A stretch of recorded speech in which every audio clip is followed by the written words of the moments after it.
Sesaat lagi Anda akan menyaksikan kajian fikih bersama Vigor Fortis.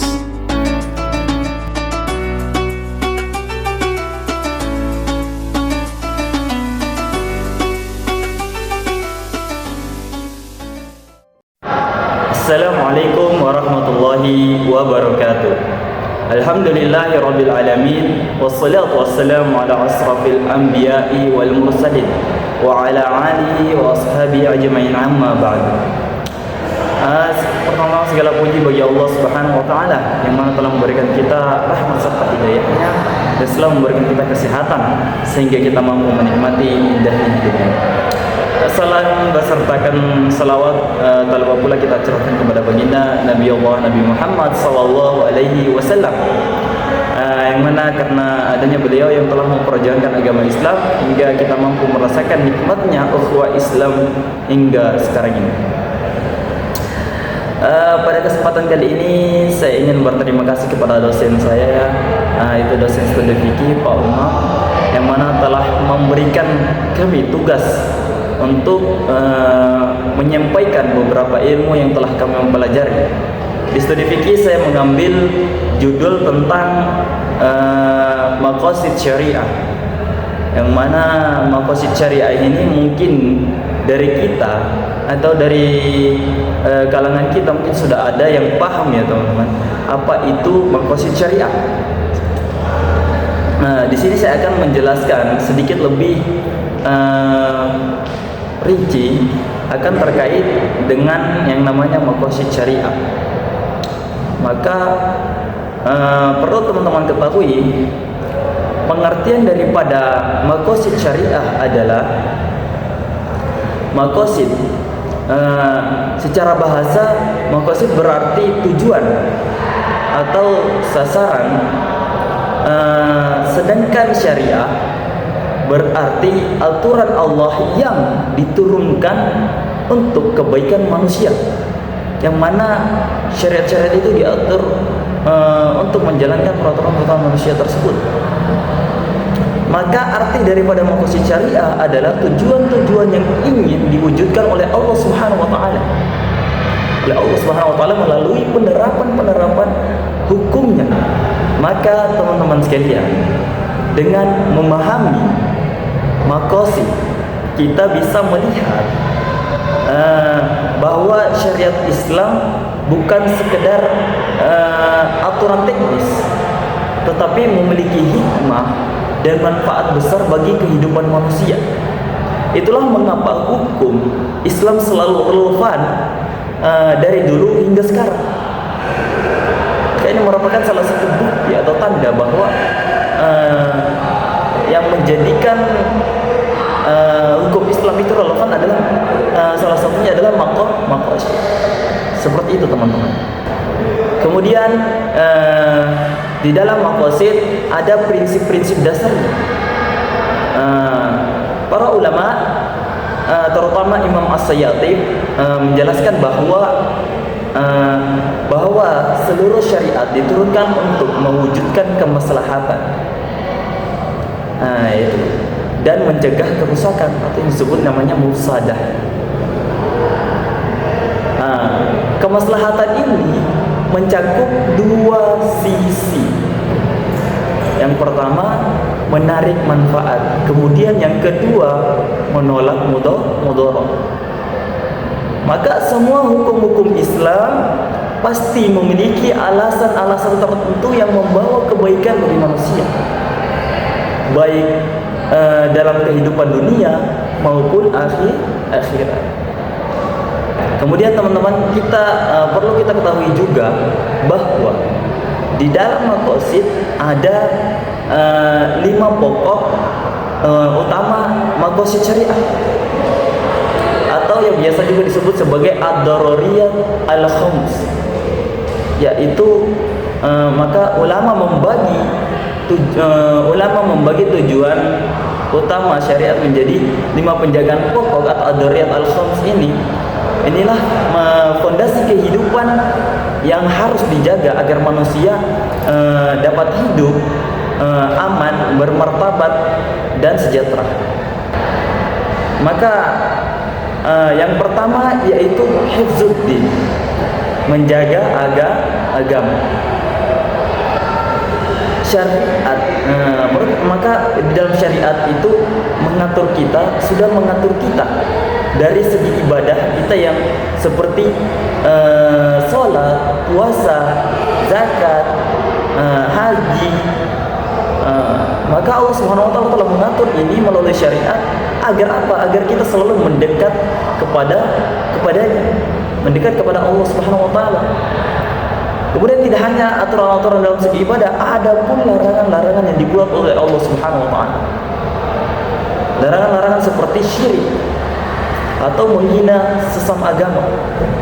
Maka ini juga termasuk upaya-upaya kita dalam menjaga agama, menjaga kemurnian akidah kita. Seperti itu.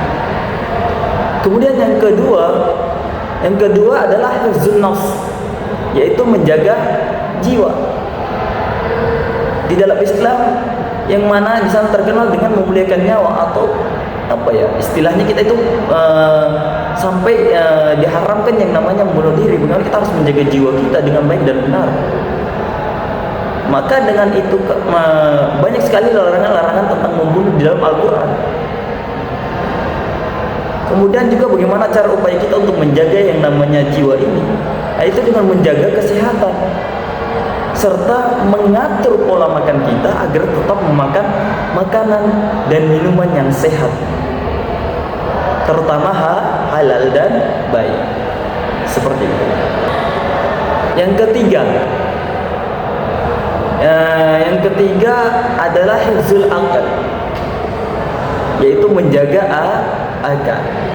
Akal adalah anugerah yang paling besar yang dikaruniakan oleh Allah Subhanahu wa taala kepada manusia. Sehingga di dalam Islam itu melarang segala hal-hal yang merusak akal seperti khamar, kemudian ada narkoba, dan kemudian hal-hal lain yang mampu menurunkan kesadaran. Lalu bagaimana ada juga upaya-upaya di mana kita tetap menjaga akal kita tetap sehat. Nah, dengan berolahraga, sebagaimana ada sampai yang namanya mahfuzat, yaitu al-aqlu salim fil jismi salim, yaitu akal yang sehat terletak pada badan yang sehat.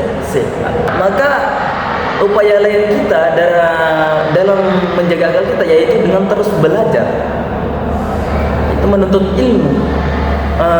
Merupakan salah satu upaya bagaimana kita untuk selalu menjaga akal kita agar tidak tetap di dalam kebodohan, seperti itu. Kemudian yang keempat adalah hifzun nasl, yaitu menjaga keturunan. Syariat telah mengatur kita dari pernikahan, larangan zina, kemudian tentang hak-hak kita dan kewajiban orang tua, sampai-sampai juga dalam perlindungan anak. Maka semua ini merupakan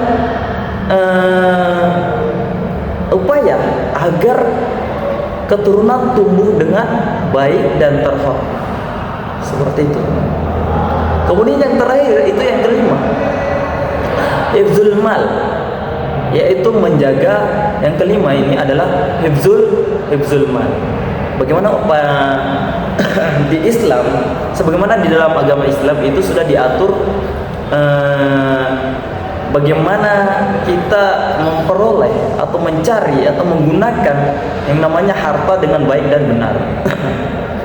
Contohnya ada yang namanya larangan mencuri, menipu, riba, kemudian pengaturan warisan, serta akad-akad muamalah. Maka di dalam Islam sudah sangat lengkap, bahkan sudah secara teliti, secara menyeluruh untuk mengatur segala peraturan-peraturan yang ada dalam Islam. Seperti itu, baik segi harta maupun yang lain. Selanjutnya adalah tingkatan kemaslahatan. Di di dalam maqasid terbagi menjadi 3. Yang pertama yaitu daruriyah, atau bahasa lainnya itu primer, secara primer. Kebutuhan daruriyat ini tingkatan yang pertama yaitu kebutuhan yang sangat mendasar. Jika hilang kehidupan, akan rusak total. Contohnya 5 penjagaan yang di atas tadi. Maka 5 penjagaan di atas tadi merupakan sebagian daripada daruriyat, yaitu kebutuhan yang sangat mendasar. Kemudian yang kedua yaitu hajiat, atau kata lainnya sekunder. Kebutuhan ini merupakan kebutuhan pelengkap yang sangat yang meringankan kesulitan. Contohnya yaitu ketika kita sedang bersafar sana kan, ketika kita ingin melaksanakan sholat, maka di sana terdapat keringanan seperti untuk menjamak sholat tersebut atau mengqas seperti itu.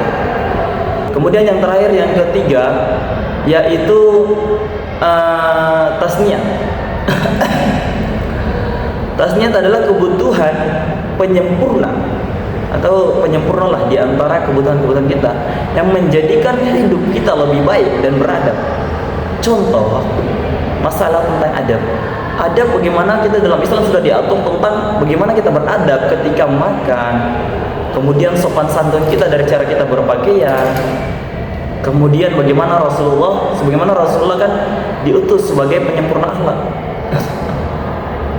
Innama bu'itsu liyutimma makarimal akhlak. Sehingga aku diutus ke bumi ini untuk menyempurnakan yang namanya akhlak. Maka inilah yang namanya tasniyah. Seperti saya ingin menyebutkan beberapa manfaat dalam maqasid. Yang pertama, adanya maqasid, kita mampu memahami bahwa setiap hukum Islam memiliki hikmah. Seperti itu.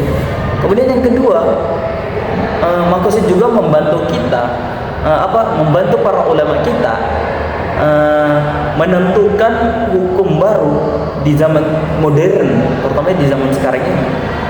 Kemudian yang ketiga, maqasid dapat menghindarkan umat dari pemahaman sempit dan kaku atau kurangnya pemahaman seperti itu.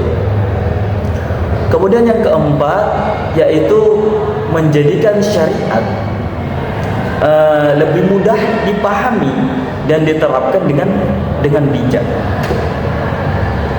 Yang terakhir yaitu yang kelima, menguatkan relevansi Islam terhadap kehidupan modern, baik dari segi ekonomi, politik, teknologi, sosial. Maka semua ini sangat relevan.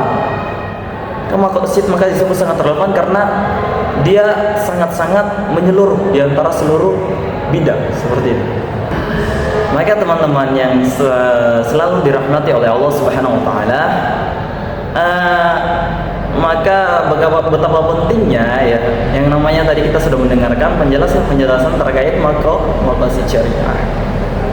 Maka maqasid tadi sesuai dengan penjelasan tadi bahwa maqasid syariah itu menunjukkan, kesimpulannya ini seperti ini, bahwa maqasid itu menunjukkan bahwa Islam adalah agama yang penuh rahmat, agama yang penuh kasih sayang, agama yang penuh cinta. Bagaimana tadi kita sudah memandang bahwa Islam telah mengatur kehidupan untuk kebaikan manusia dari hal yang kecil maupun yang besar, sehingga menyeluruh dari segala aspek bidang-bidang kehidupan, maupun ekonomi, politik, sosial, teknologi, semuanya telah menyeluruh. Maka dengan kita memahami yang namanya maqasid, kita bisa melihat betapa indahnya, betapa bahagianya, betapa tentramnya dan sempurnanya hukum-hukum Allah Subhanahu wa taala. Maka teman-teman sekalian, marilah kita sama-sama tetap menegakkan yang namanya maqasid syariah. Mungkin ini saja yang dapat saya sampaikan. Saya ucapkan terima kasih kepada teman-teman. Mungkin ini saja yang dapat saya sampaikan. Saya ucapkan terima kasih yang sebesar-besarnya telah menonton video saya sampai akhir. Semoga mendatangkan manfaat bagi kita semua. Saya tutup dengan ucapan wabillahi taufiq wal hidayah wa ridha wal inayah. Wassalamualaikum warahmatullahi wabarakatuh. Terima kasih telah menyaksikan kajian fikih bersama Figor Fortis.